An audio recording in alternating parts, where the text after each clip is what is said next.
Hi, Andra. It's TJ Walker. Thanks so much for reaching out to me. I'm more than happy to participate in your interview for your blog and your community. So I thought we would do it that way if it's okay. Your first question is, what inspired you to get involved in personal development, and what was the pivotal moment that led you to this path? I've had a lifelong fascination with personal development, going back to being a teenager.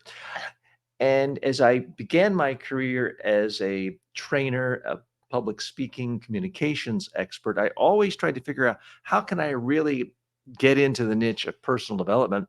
And it was very hard because back in the 80s and the 90s, you were either sort of the Zig Ziglar, the Anthony Robbins in front of 10,000 people, or you were knocking on doors trying to give away a free speech at a Rotary Club.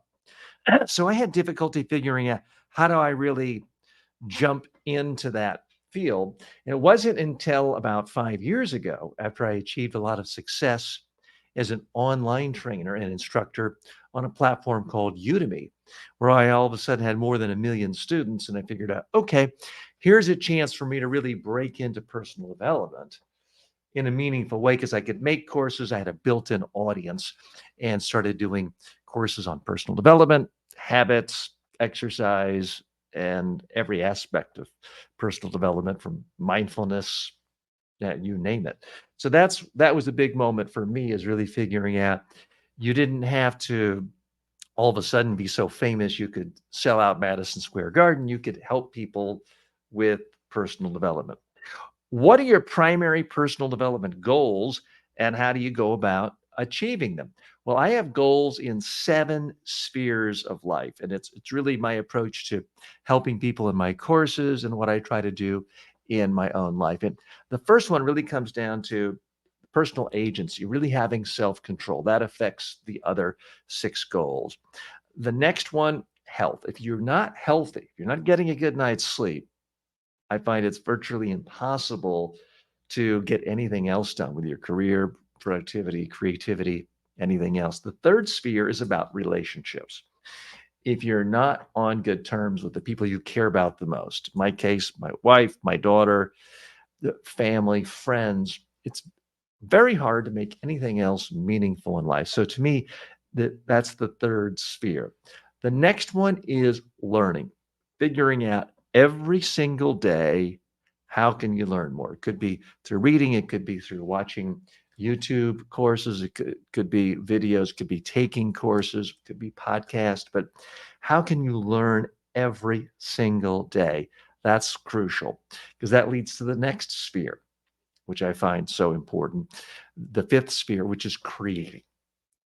I get great joy out of creating every day, creating videos, creating courses, sometimes books, creating ideas and making them in a format that other people can use and learn from. So to me, that's very, very important part of personal development. I find anyone is going to feel happier about their own life, more fulfilled if they are creating. The sixth aspect of personal development for me and with all of my courses is about your leisure time, fun. Now, at first blush, that seems almost silly. Well, yeah, I need TJ, I need to make more money. I need to be successful, get to the top, fun. That's the easy part. Well, it turns out having fun, really enjoying yourself in life is harder than ever for most people because so many people spend every free moment sitting looking at their cell phone.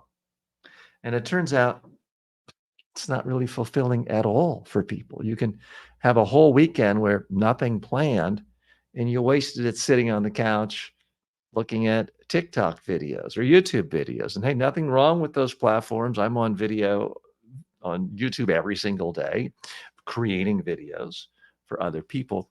But if that's your only form of entertainment, of hobby, of real leisure, there's a big problem. So I spent a lot of my time trying to actually enjoy life. And I do it by things like playing pickleball with family members and friends, getting completely away from cell phones.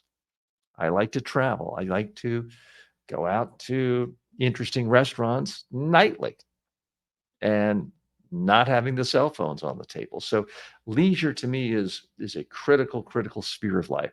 The final sphere, the seventh sphere is wealth.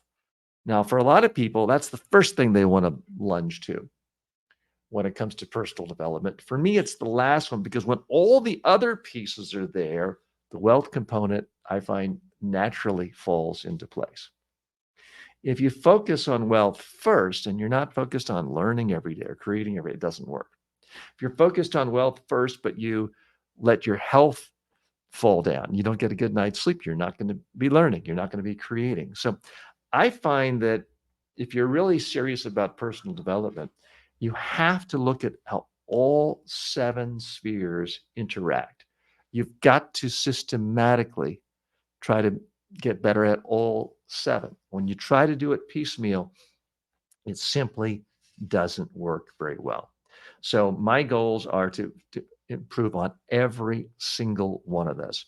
Can you share a significant personal development challenge you've overcome and the strategies you use to succeed?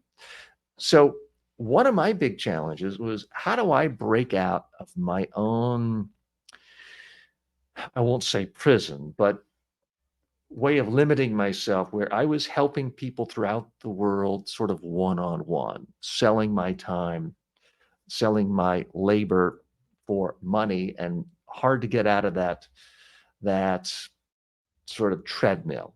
And things were going well. I was training presidents of countries, prime ministers, Nobel Peace Prize winners, Miss Universes, professional athletes on how to speak more effectively, how to give speeches, how to speak to the news media, flying all over the world, flying to 45 countries.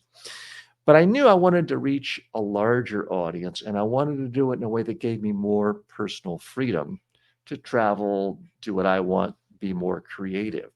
So I started doing online training courses in 1998, which turns out was way too early. There wasn't the bandwidth, the technology, the consumer demand. So I failed miserably for about 15 plus years.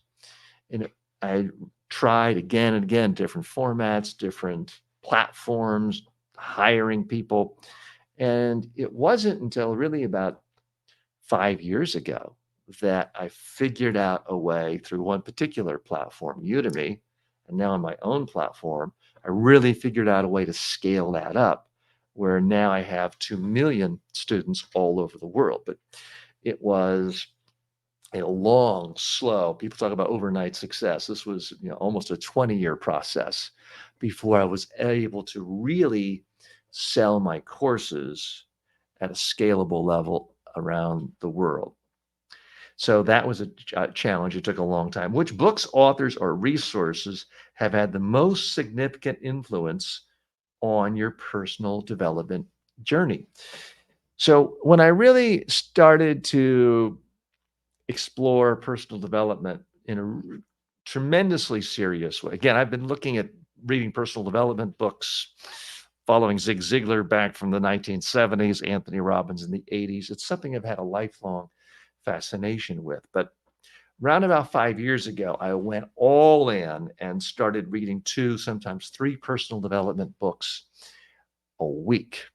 And I've got hundreds, if not 1,000 books right over here in my library. And I get a little piece from every one of them. I would say the best written book on personal development that's come out in the last 5 years is James Clear's Atomic Habits. But I get something from every single book because I find even a book that I think is poorly written, there's always one nugget there. I read books in every aspect of personal development, but for me, what resonates the most are those that focus on habits, specifically daily habits, because I find if you don't nail it down in terms of a daily habit, it's very unlikely to have much of an impact. So I tend to look at all personal development through the lens of how do I turn this into a daily habit? So that's really what has the most important impact for me. What is the most important lesson you've learned from your personal development experiences?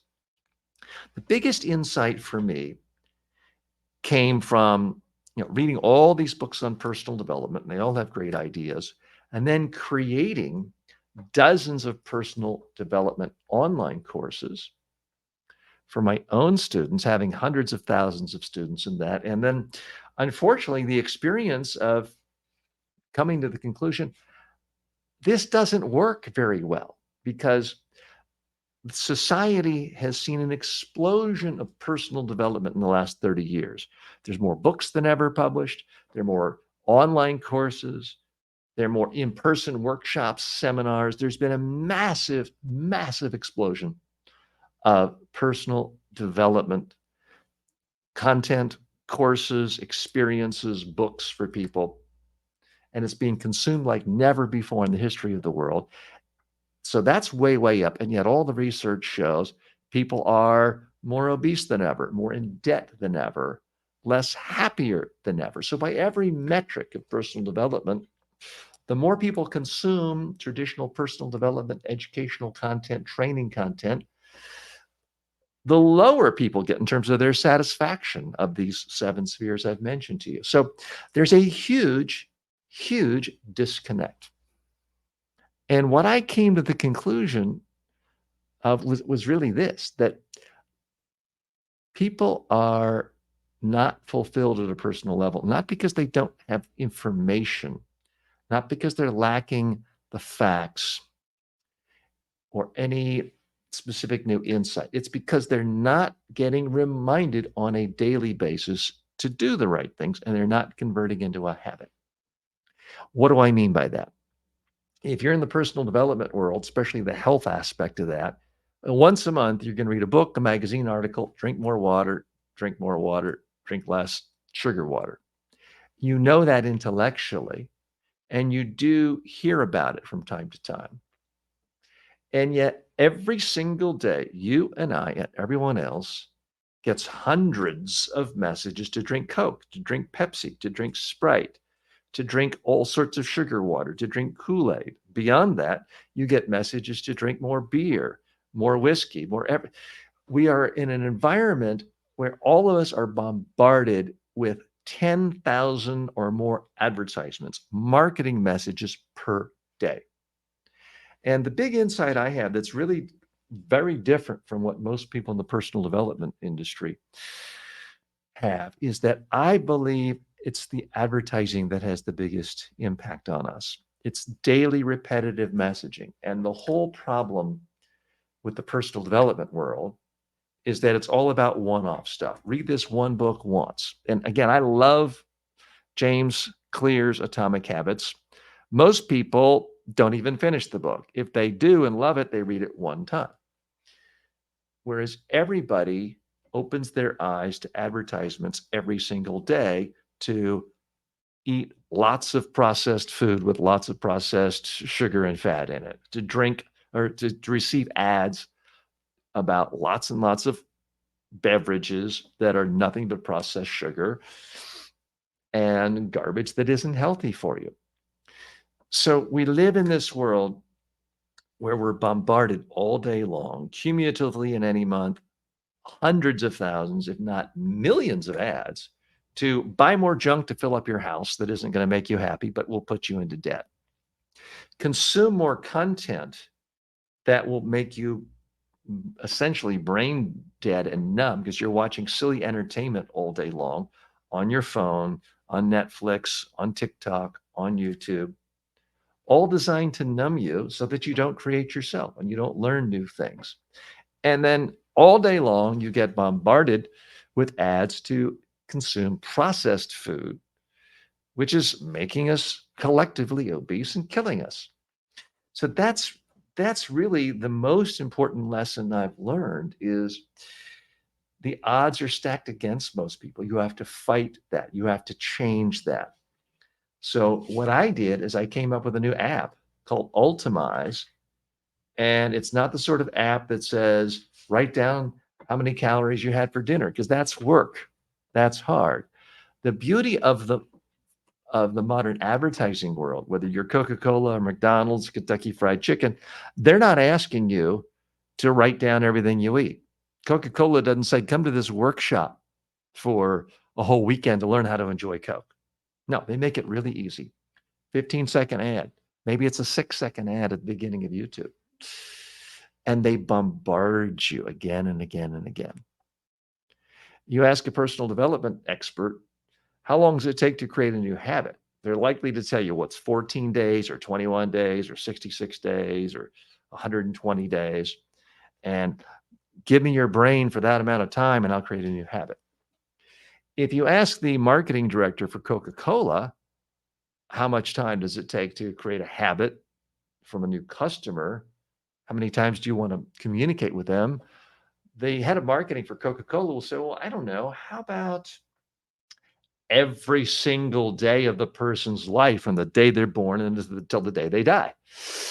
Billboards, ads, spots on TV shows, newspaper ads, radio ads. We want to surround this consumer's whole life experience. When they go to an amusement park, they're going to see built into the rides Coca Cola. We want to completely surround their thought process to shape their tastes. That's what Coca Cola does. And broccoli doesn't have that. Drinking clean tap water doesn't have that kind of branding push. So that's what I see as the biggest insight I have that's very different from what most people in the personal development world think. And if you're interested in that, if you go to ultamize.com, ultamize.com, you can see that. And I'll just show you. And I know you're going to transcribe this, but you'll see it. But the app is, it's just called Ultimize, and it just pops up with messages. You can program it any way you want. So there are default messages that cover all 7 spheres I've talked about, but you can also write your own. So for example, one of my messages that I hear every day is, TJ, you're going to walk 15,000 steps a day. Now, you might not want to walk 15,000 steps. You may decide 10,000. You may decide 4,000. I can't tell you that, but you're going to get ads bombarding you all day long to sit in easy boy recliners or to sit in comfortable chairs in cars. You're not going to get many reminders on a daily basis to walk more. So that's what I'm trying to do. I have an audio reminder every single day telling myself, start my day with a big glass of water and to keep water right next to me all day long at the office, which is what I'm drinking right now. So that's what I have. I have reminders to help me stay focused on every single goal I have for every single sphere. How do you handle setbacks or difficult moments on your personal development journey? Part of it is, one of my daily reminders is write down something you're grateful for today.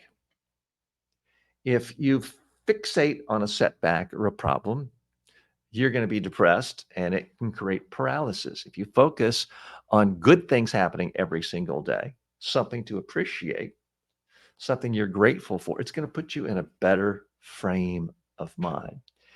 If you're not failing every single day, in my opinion, you're not trying hard enough. Now, it's easy to say that, but few people really like to do it.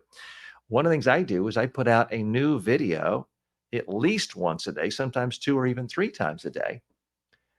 And quite often I'm disappointed with, oh, that didn't get as many views as I wanted. Well, I'm going to have another one tomorrow or even later today. So there's always a new one to think about and focus on and promote and to celebrate when it goes well. Can you provide advice for those who want to begin improving their personal lives but don't know where to start? I absolutely can. I would recommend again, it's free of charge. You can get the free version of the app Ultamize, Ultamize, and start to program your brain to focus on daily habits that will increase the odds of you going to where you want to go. I mean, one of the biggest problems most people have is they're just not getting enough sleep. If you are not getting enough sleep, it's going to be far harder for you to exercise the next day. It's going to be far harder for you to want to learn. It's going to be much more difficult for you to be creative if You didn't get enough sleep. How do you know if you're not getting enough sleep? Well, if you have to use an alarm clock, you didn't get enough sleep. I know that's heresy, and there's people who say, "Oh, the 5 a.m. club, you gotta get up at 5 a.m." Well, I do get up at 5 a.m., but it's because I quite often go to bed at 8 o'clock or 9 o'clock. Staying up till midnight or 1 o'clock and getting up at 5 a.m. is absolute death to your brain and your creativity for all but maybe 1% of the population. So that would be a great place to start, is getting enough sleep. And the way to do that, unfortunately, is you got to go to bed earlier. The number one thing you could do, turn off your cell phone an hour before you need to go to sleep. How do you know when you need to go to sleep? Well, figure out what time you really want to get up and then back up about 8 hours. It's an extraordinarily rare human being who doesn't really operate at their optimum level with 8 hours sleep. I know you think you're so tough you can get by with 5 hours of sleep. I'm not saying what you can get by with. I'm saying what's actually the optimum. If you're flying across the country in a jet airplane, you don't want to say, well, give me just enough fuel to barely get there. You want the optimum situation, right? Should be the same with your own body. So let's say you want to get up at 6 a.m. Then you need to back up and say, okay, that means I need to be asleep at 10 p.m. But what that really means is you need to start getting ready for bed at 9 p.m. And it'll give that last hour of the night where cell phone is completely off, screens are off, TVs are off, and you've got that last hour to read from an actual paper book. Now, you may say, well, TJ, I've got a Kindle and there's no light coming off. Problem with having a Kindle, it's too easy to then read something. It creates curiosity and you quickly want to Google it. Or you want to look up this word, and now you see news about some war somewhere and you're all upset and agitated and you want to email someone or text someone. Your brain is so stimulated. That's why I'm a huge proponent of good old fashioned paper book for the last hour of the night. And what you're likely to find is that normally you could stay up till 11:30, midnight, maybe 1 watching Netflix. You actually start reading at 9 o'clock at night. You may drift to sleep at 9:30 or even 10. Now, I realize you may think, well, that's crazy, TJ. You're an old man. That would never figure out what works for you. Maybe you're used to going to bed at 1, but if you start reading at 11:30, maybe you're falling asleep by midnight and you wake up more refreshed. So that's one great area of starting, is just getting more sleep, because then everything else is easier when you're thinking clearly and you're well rested. Can you provide advice for those who want to begin improving their personal lives but don't know where to start? I think that's the one I just did. What are the core aspects of your daily routine that help you stay focused and continuously develop yourself? I start off every single morning with a set routine. I start off with a large glass of water. I start off with a healthy breakfast. I do certain things to stimulate my brain. I meditate for 10 minutes every morning. Then when I do turn on a device, I am using it to learn. I do brain stimulation exercise. I do certain word games where I just play a little word game and I've got to figure out what words can I make from these collection of letters. I do a word of the day app. I go and I learn one new word. I go and I read one quote from a Stoic philosopher every day. I look at a piece of significant artwork every day. I actually do a drawing every day to stimulate a creative part of my brain. Now, I do all that in 5 minutes. So I don't want to make it sound like I'm creating some fantastic, wonderful piece of artwork. I'm doing a doodle maybe in 20 seconds. And then I am doing my own daily journaling where I write down specifically, there's 20 things I go through. And there are things like, what am I grateful for today? Where's one aspect of my life where I've sought improvement or I've actually found improvement? What's one thing I'm looking forward to today? I actually dictate it into my phone, so it's converted into text. and I hold myself accountable for certain things. I do write down what my weight is every day, and I do write down how many hours and minutes of sleep I got. I use a sleep tracker, an Aura sleep tracker. So I write things like so there's a whole set of things I do every single day. Am I saying you need to do that? No, but you do need to do something other than just hit the snooze, get up tired, have coffee with sugar. I don't eat any sugar in my coffee, and I try to never add it to anything. But the typical person gets up tired because they didn't go to bed early enough and they spend too much time on a screen late at night. And they just get up and they start consuming other people's ideas. I want to create my own ideas. One of the things I do every day is I try to write one new insight, one aphorism that I think other people would be interested in every day. I write a poem every day. Is it good poetry?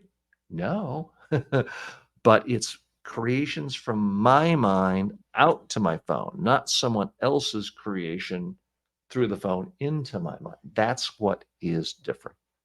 What are the core aspects of your daily routine that help you stay focused and continuously develop yourself? The biggest one is create every day. Now, I'm creating a video I'm creating a video for you right now. I'm creating new videos for my YouTube channel on a daily basis. And that's youtube.com/media training is my YouTube channel. And you can just search my name, TJ Walker, on YouTube. You'll find that. I create new courses on a regular basis. I'm creating newsletters on a regular basis. So spending some time every day creating either a video format or a writing format. That's what I do. But I also hold myself accountable for other things. Like every single day, I'm going to do at least 20 push ups. Every day, I do a series of stretching exercises. Every day, I lift weights. I'm at that age where if you don't lift weights, you're going to turn into a marshmallow like overnight. Now, I'm not going to the gym and exercising in the gym for 2 hours every day. I've got dumbbells in my office, at my home, which is just 5 minutes away, at the gym, which is in my building. So I make it really easy to, and I avoid friction. I avoid roadblocks. So if I'm just tired of making videos, I can walk literally 5 feet over here and I've got dumbbells there and I can just take a 5 minute break and do it. So I do things like that that help me throughout the day. How do you maintain motivation during moments of doubt or stagnation in your personal development journey? The easiest thing is to follow your curiosity. I'm always reading another book, and certain things can stagnate. Maybe I feel like, okay, I've done 220 online courses. Maybe I don't want to do any more courses. But now it's time to really build out my YouTube channel and try to have as much success there as I have in the online training. So it's always looking for new things and finding people who are a lot more successful than you are. I found a young woman the other day, lives just a few miles south of me. She's 18 years old and she's got a billion views on her YouTube channel. She has mastered the art of doing YouTube shorts. So I get inspiration from people of every age who are creating and doing things that are having an impact on the world and trying to not necessarily copy, but figure out how can I do something similar to that to help with my own mission of helping people. What role do mentors or coaching play in your personal development journey? Uh, Huge. I've had role models throughout my whole life. And a lot of my mentors have been, I guess you would call them digital or parasocial mentors. They don't know they're my mentors, but they're people where I've read every book they've written or I've watched every video they've ever put on social media, more so than the one on one. But mentorship is important. Find, and for some people more than others, I tend to be someone who really gets the most out of reading. I like to read. That's where I learn the most. But other people need that one-on-one mentorship and coaching, which is a reason why I've created my own coaching program for maybe some of you watching this. I have the high stakes presenter coaching program. It's highstakespresenter.com. There are free training videos on that. I'll tell you more about it. But in the high stakes presenter program, I do coaching and mentoring of people, typically professionals who are already competent, good at public speaking and communicating and want to be great. And maybe they're great some days on a 1 to 10 scale. Maybe sometimes they're a 9, but the next day there may be a 5. And they're maybe bumping around between 5, 6, 7. They want to consistently be a 9 or a 10. So that's the mentorship program I've created for people specifically wanting to go from good to great in their communication skills. So you may want to check that out. Again, it's just highstakespresenter.com. How have you observed personal development influencing your personal relationships, career, and overall well being? Well, it has profound influence. Everyone follows a personal development program, whether they realize it or not. The only question is, are you going to decide how you want to develop your personal life, your professional life, your habits, or are you going to outsource it to someone else? Because everyone is influenced.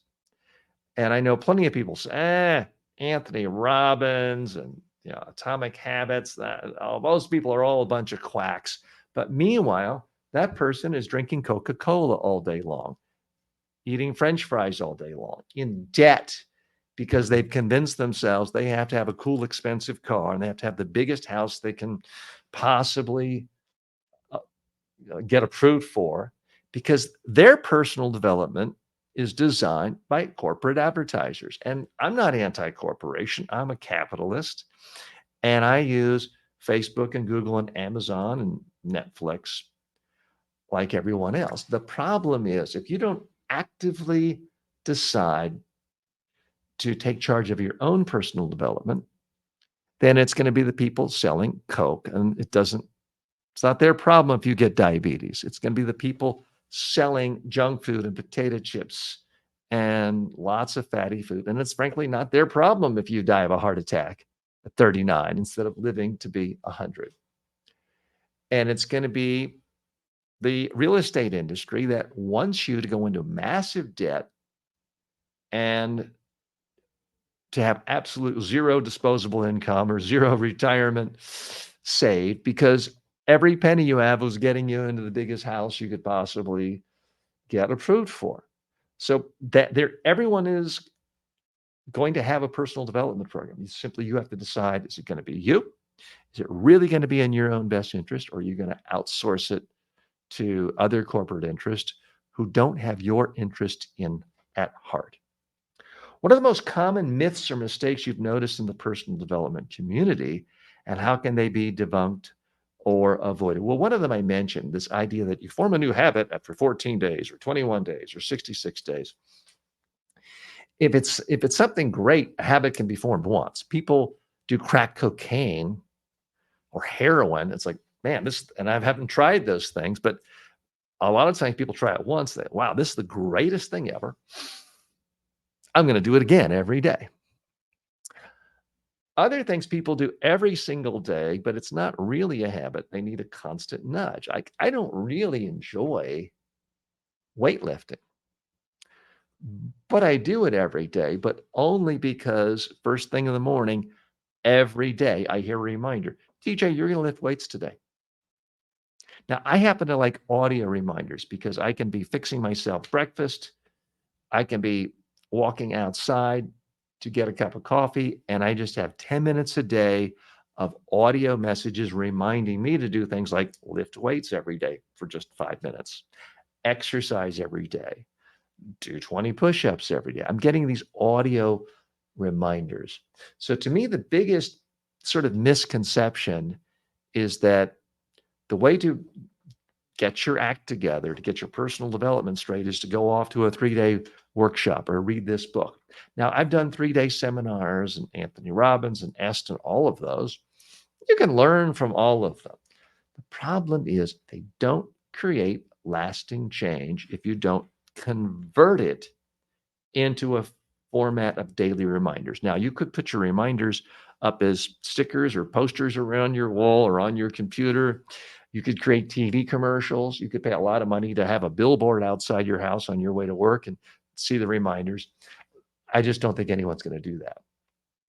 So that's why I've spent a lot of time and a lot of money over the last 3 years building this Ultimize app because it's a simple way you can get it in text format, audio format, which is what I prefer, little videos if you want it, because I find it all falls apart without the daily reminders. And that's to me is the big flaw in the personal development industry is everything is about one off. Go see this motivational speaker once. Go read this book once. That's not what the corporate world does. They only believe in the power of repetitive advertising. Now, depending on the statistics and the source, some 50, $60 billion a year spent on personal development, workshops, seminars, books, a lot of money. But $1 trillion a year collectively around the world is spent on advertising and marketing. That's tested every day. Going to a seminar, a workshop, a book, nobody really knows if it's effective or not. It just sort of, well, why not? The thing we do know about advertising is it's tested every single day. Every major corporation in the world tests every ad before they spend more money on it. We know that influences behavior. I would argue the only thing we know when it comes to personal development with 100% certainty is that collectively advertising works. We know that you can go from country to country and see when ads first started, whether it was promoting diamond engagement rings or when Coca-Cola was introduced into a society, advertising works. It's hugely influential. There's simply no evidence to suggest that for most people, reading a personal development book or going to a seminar or workshop works in the long run. So that's the biggest thing I think that needs to be debunked is you don't have to use my system, you don't have to use the Ultimize app, but anything that's really important to you, your health, your life, your creativity, you got to figure out some daily reminder because your life is about what you do today and tomorrow and every day. It's not about the goal of 6 months from now, I'm going to be in perfect shape. And that's, of course, the big problem with New Year's resolutions. The gyms are packed January 1st to January 14th, and then they're completely empty again until the next January 1st. It's not enough to have long-term goals. You do need long-term goals, but you've got to break them down into daily habits. And that's what I find is the missing part because it's not as sexy, it's not as glamorous as dream for the stars and imagine yourself famous and you know you'll manifest this. The law of attraction, if you just visualize your mansion, you'll get it. That's a bunch of nonsense. Now, it's fine if you want a mansion to visualize the mansion, but you've then got to break it down. What are the daily habits I need to do today to make that dream come alive 5 years from now? And you're not going to get that mansion typically unless you figure out how do you learn new hard stuff today that other people aren't willing to learn? And then how do you turn that into a product or service that's highly valuable to people where you can make money and then invest it to the point where you have enough to buy that mansion? Then that law of attraction might work, but everyone always forgets the hard part of the daily actions you need to take. Hey, thanks so much for your time. I hope this was helpful. Good luck.